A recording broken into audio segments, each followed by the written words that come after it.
Okay, I'm back. I'm sorry, I've been MIA for a little while. I've been working very hard. As you can see, so hard that I find it difficult to find time to shave.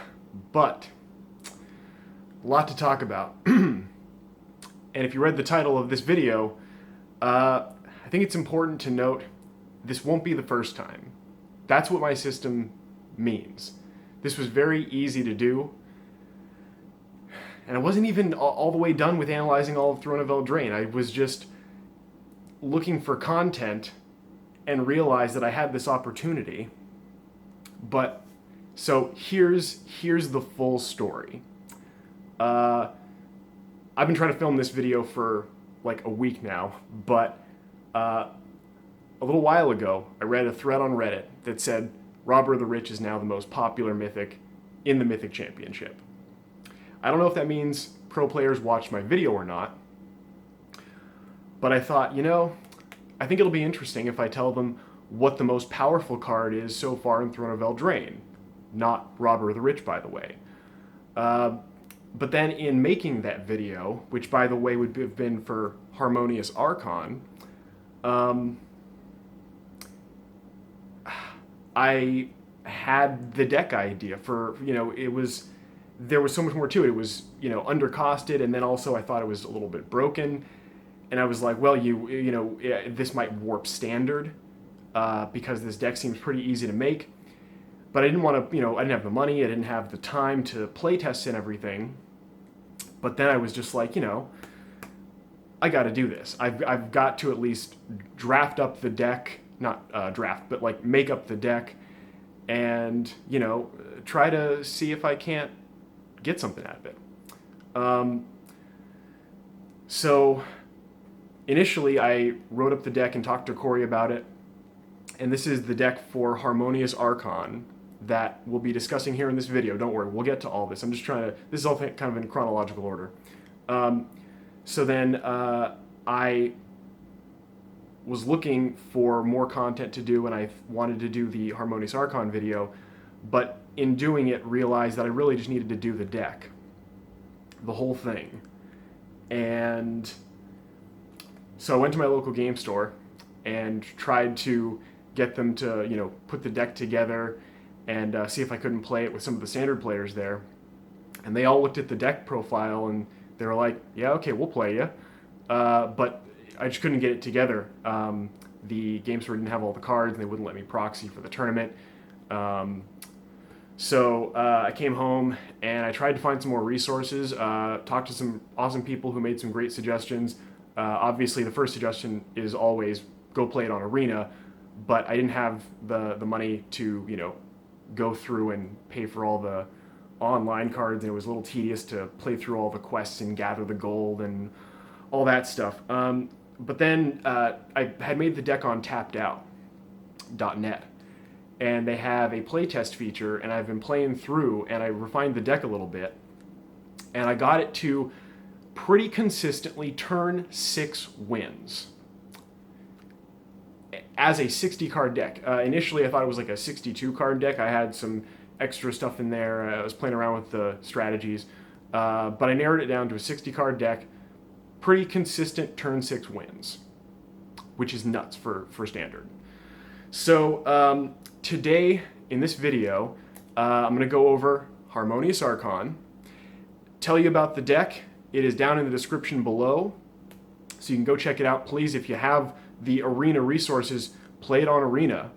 But again, this isn't going to be the first time that this will happen, because this entire deck was refined based on the principles of my analyzing Magic cards, understanding the different power levels and how to cost things out and whether they're undercosted or overcosted. And I tried to maximize the value as much as possible, and it seems to work. So today we're going to talk about Harmonious Archon, and we'll get a close-up if we can on the camera. So the lighting's kind of terrible here, but we've got Harmonious Archon, and we can see that it has a casting cost of converted mana cost of 6, 4 and 2 white. It's a 4/5, and then it's got those abilities there. So feel free to pull up Harmonious Archon in your Scryfall as we go through this. Sorry, I think I just spit there. So converted mana cost of 6. And again, this is the most powerful card so far in my analysis of Throne of Eldraine. I'm only up to the O's. I think the last one I did was Oko's Hospitality. So this doesn't include Rankle or Questing Beast. Also doesn't include the Planeswalkers, because those are kind of a different discussion here. But just for these kind of cards, like normal, whatever cards, yeah, Harmonious Archon, most powerful, up to the O's. So we have a converted mana cost of 6. We're going to go from the bottom, starting with Power and Toughness, and then go through the abilities. So Power and Toughness, 4/5. That adds a deck cost, or I guess maybe you want to call it a set cost in Magic, of 9, but it only adds to the casting cost of Harmonious Archon 4. Converted mana cost of 4, because you add Power and Toughness together, divided by 2 rounded down, so 9, it goes to 4. And then let's go through its abilities. So number 1, Flying, costs 1. That adds to its casting cost. It is non-conditional. All of these, by the way, are non-conditional on here, so we don't have to worry about that. Second ability, non-Archon creatures have base Power and Toughness 3/3. We'll come back to costing that, but we're going to jump down to the next one down, and then, because that one's a little more complicated to piece out. But the next one down is when Harmonious Archon enters the battlefield. So enter the battlefield effect, create 2 1/1 white human creature tokens. But the problem is, the ability just before that told us that the base Power and Toughness of all creatures in play, or non-Archon creatures, is 3/3. So we put 2 3/3 tokens into play. Interesting. The cost of that is 3 each. It's the same as playing a creature. So to put in 2 1/1 tokens would have been 2 mana, but to put 2 3/3s into play is 6. So we're already up to 11. Okay, we've got 4 from Power and Toughness, 1 from Flying for 5, and 6 for putting 2 3/3s into play. We're up to 11. Non-Archon creatures have base Power and Toughness 3/3. This is something Throne of Eldraine does very frequently, having an ability that is either a version of an ability that already exists, that or of a version that hasn't existed of an existing ability. This is sort of one of those, but it also has a ton of abilities that just have never existed before. And this also kind of fills that role. So some abilities do affect the base Power and Toughness of all creatures in play symmetrically, but none have ever given them all 3/3. That's very interesting.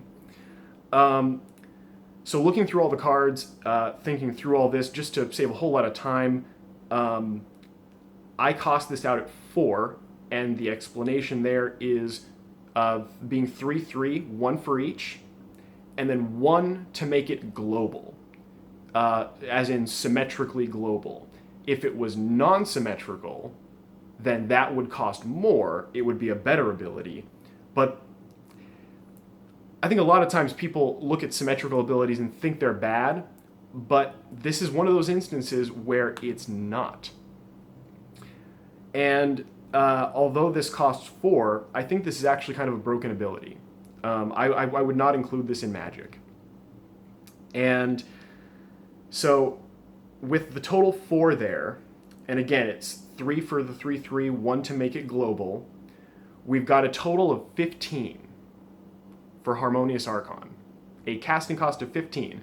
To run through that again, we've got, whoop, sorry, bumped the camera. 4 for Power and Toughness, 1 for Flying, 4 for the global ability, and 6 for the tokens. That adds up to 15. 4 plus 6 is 10, plus 4 is 14, plus 1 is 15.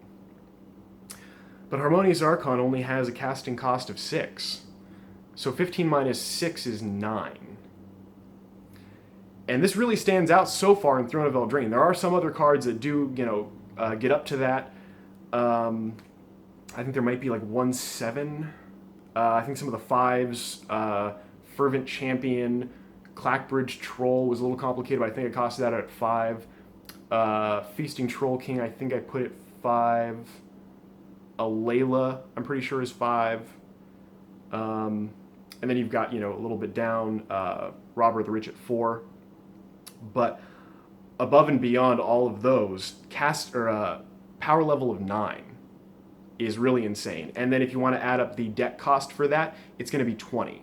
So you've got 1 for flying, 4 for the global ability. We've got 5 there total, plus 6 for the tokens. That's 11, and then plus 9 for the power and toughness. So that's 20 total. So deck cost of 20, casting cost of 15.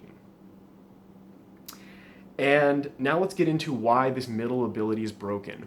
What makes the deck down in the description below so broken? How does it turn out consistent turn 6 wins? What is going on there? Well, the problem is, although this ability looks symmetrical, you're not playing this card in isolation of supporting strategies. Obviously, that would be a terrible deck. You're playing in a deck built around this. The deck, by the way, I've named Harmonious Garden. It's kind of like a Selesnya white weenie, but with ramp. So the issue with this ability is that even though it's symmetrical, if you're playing it in a deck that wants and gets out a lot of creatures, doesn't really care about board wipes because it'll just power through those. You can just keep putting them out. You're going to have creatures in excess of your opponent. And normally, if those were 1/1 tokens, if you were just swarming the field with 1/1s, that would be, a good strategy, but it wouldn't be broken. Because usually, you're paying for those.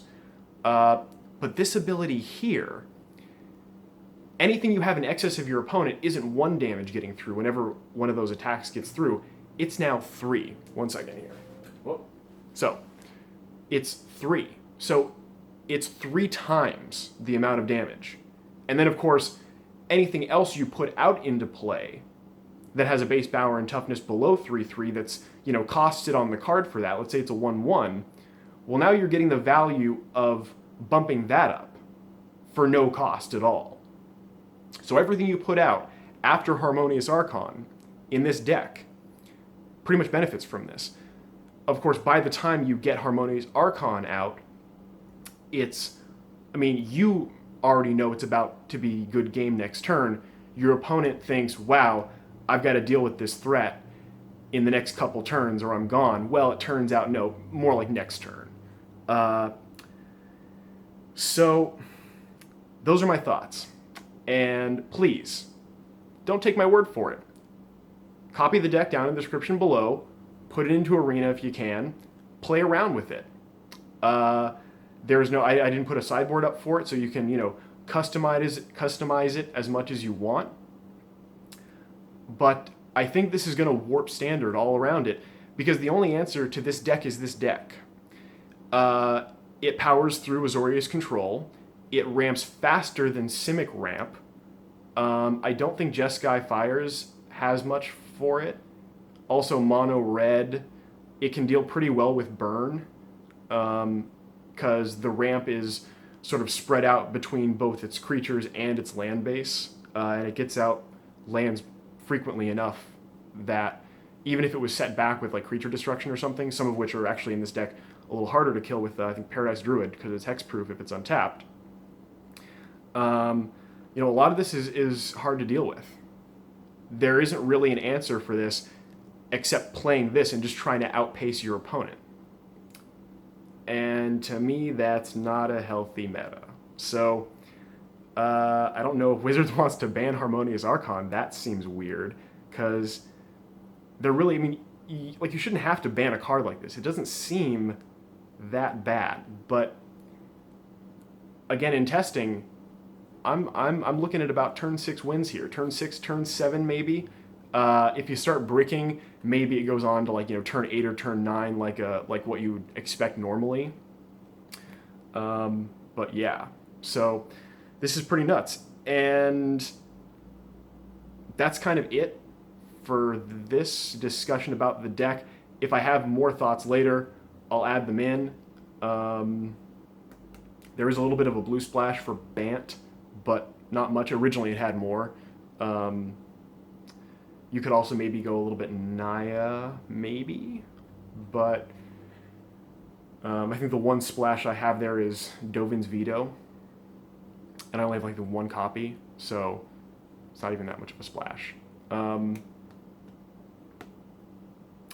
I'm not done with Throne of Eldraine. I'm still analyzing it. I've been set back because I'm getting out Mage War 1.1, which actually I've published the free PDF for. I still have to wait for the hardcover, but I'll be doing a video about that next. So I've been working very hard on that, and that's taken up a lot of my time, so I haven't done as much Throne of Eldraine, but while I was not making content, I was like, wow, I really need to get something out, and this kind of took over a week.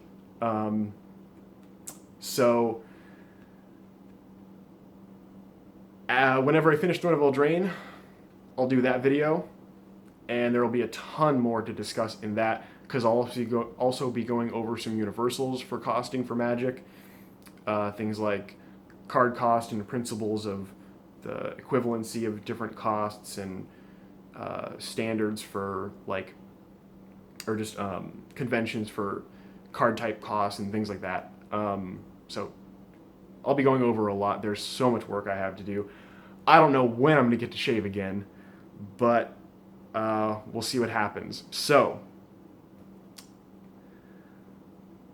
I think that's it for the card and Magic discussion. Man, Harmonious Archon. Who would have known? So that's it. I should get to my next video here. Thanks for watching. Enjoy the deck. Sorry for delaying the end.